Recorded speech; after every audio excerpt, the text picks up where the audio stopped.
तर एक महत्त्वाची बातमी, प्रत्येक पक्ष आपापल्या पद्धतीने तयारी करत असतो।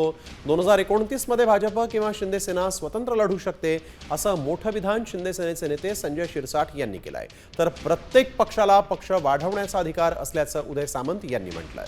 त्यामुळे 2029 मध्ये शिंदे सेना भाजप स्वबळावर लढणार का, अशी चर्चा सुरू झालेली आहे।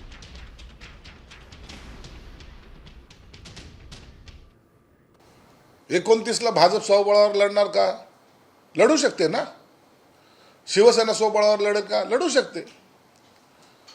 असं राजकारणामध्ये कोणताही काही बॉन्ड किंवा ॲग्रीमेंट नसतो की या येणारी निवडणूक आता आपण अशी लढणार आहोत तशी लढणार आहोत। राजकारणामध्ये कोणतंही शाश्वत असं राजकारण नसतं। म्हणून उद्या काय घडेल याचा अंदाज बांधणं कठीण असतं। म्हणून आपला जो पक्ष आहे तो पक्ष मजबूत करणं हाच त्याच्यावरचा एक इलाज आहे।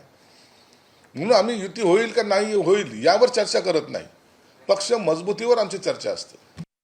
हे त्यांना कुठून कळले मला माहित नाही, पण त्यांनी पक्षाच्या बाबतीत जे सांगितलं त्याच्याशी मी सहमत आहे। प्रत्येक पक्षाला पक्ष वाढवण्याचा अधिकार, जो पक्षाची ध्येय धोरणं लोकांपर्यंत घेऊन जाणार आहे, पक्षाची भूमिका घेऊन जाणार आहे आणि पक्षाची भूमिका ज्यांना पटेल त्या पक्षामध्ये येतात आणि पक्ष वाढवतात। त्याच्यामुळे संजय शिरसाट जे पक्ष वाढवण्याच्या बाबतीमध्ये बोललेत, तसं प्रत्येकाला पक्ष वाढवण्याचा अधिकार आहे।